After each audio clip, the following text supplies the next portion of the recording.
Phone tapping case నిందితుడు ASP Bhujanga Rao ఇంట్లో ACB సోదాలు చేస్తుంది. హైదరాబాద్ లోని 15 చోట్ల బృందాలుగా ఏర్పడి సోదాలు చేస్తున్నారు ఏసీబీ అధికారులు. ఆదాయానికి మించి ఆస్తులు ఉన్నాయన్న ఆరోపణలతో ఆయన ఇళ్లలో సోదాలు జరుగుతున్నాయి. ఫోన్ ట్యాపింగ్ కేసులో ఇప్పటికే నిందితుడిగా ఉన్న అడిషనల్ ఎస్పీ భుజంగరావు సస్పెండ్ కూడా అయ్యారు.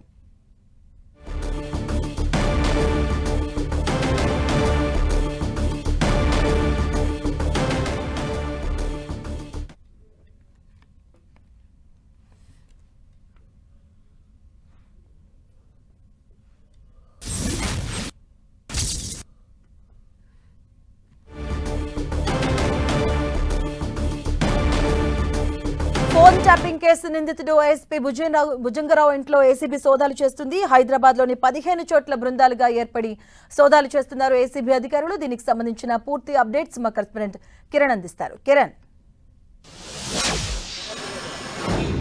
మాధవి, ఫోన్ ట్యాపింగ్ కేసులో నిందితుడిగా ఉన్న ఏఎస్పీ భుజంగరావు ఇంటితో పాటు బంధువులు, స్నేహితులలో ఏకకాలంలో ఏసీపీ అధికారులు సోదాలు చేసినట్టుగా మనం చెప్పుకోవాల్సిన. ప్రస్తుతానికైతే హఫీజ్పేటలోని ఆయన నివాసంలో కూడా ఏసీబీ అధికారుల సోదాలు కొనసాగుతున్నాయి. ప్రస్తుతానికైతే 15 చోట్ల హైదరాబాద్తో పాటు సూర్యాపేటలో కూడా ఏసీబీ అధికారుల సోదాలు కొనసాగుతున్న పరిస్థితి. ప్రస్తుతానికైతే ఇతడు సంబంధించి కూడా ఫోన్ ట్యాపింగ్ కేసులో నిందితుడిగా ఉన్నాడు. ఇప్పటికే సస్పెండ్ అయిన నేపథ్యంలో చాలా కాలం తర్వాత ఆదాయానికి మించిన ఆస్తులు ఉన్నాయన్న ఆరోపణల నేపథ్యంలో కూడా ఏసీబీ అధికారులు ఏకకాలంలో సోదాలు చేస్తున్నట్టుగా చెప్పుకోవాల్సి ఉంటుంది. ప్రస్తుతానికైతే ఉదయం 6 గంటల నుంచి ప్రస్తుతానికి ఇప్పటికీ చాలా చోట్ల హైదరాబాద్లోని ఆయన నివాసంతో పాటు బంధువులు, స్నేహితుల ఇళ్లలో కూడా ప్రస్తుతానికైతే ఏసీబీ అధికారుల సోదాలు కొనసాగుతున్న పరిస్థితి. వాస్తవానికి ఏసీబీ అధికారులు చెప్తుంది ఆదాయానికి మించిన ఆస్తులు ఉన్న ఆరోపణల నేపథ్యంలో కూడా ఏకకాలంలో సోదాలు చేస్తామంటే ఏసీబీ అధికారులు చెప్తున్నారు. ప్రస్తుతానికైతే ఈ ప్రస్తుతం సోదాలకు సంబంధించి కూడా, ఎందుకంటే సుమారుగా 5 గంటలకు పైగా ఏసీబీ సోదాలు కొనసాగుతున్నాయి కాబట్టి ఇంకా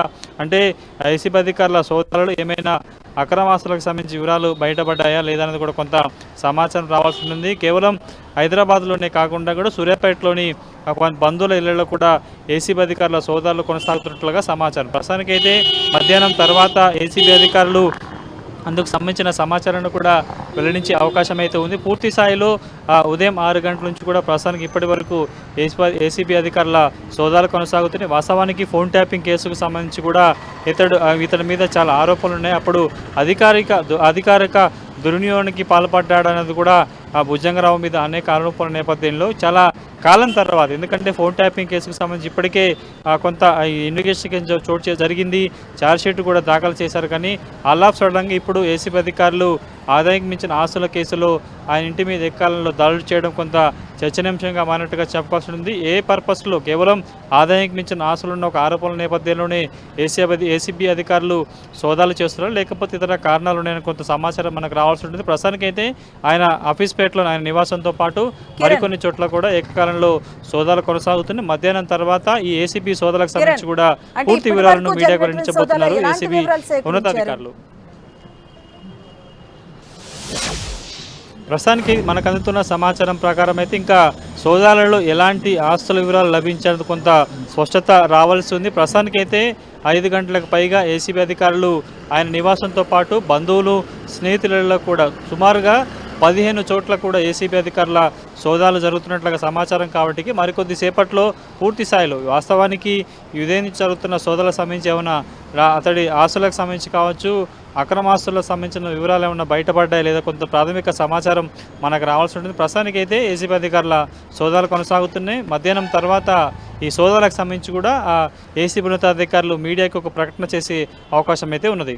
రైట్, థాంక్యూ కిరణ్.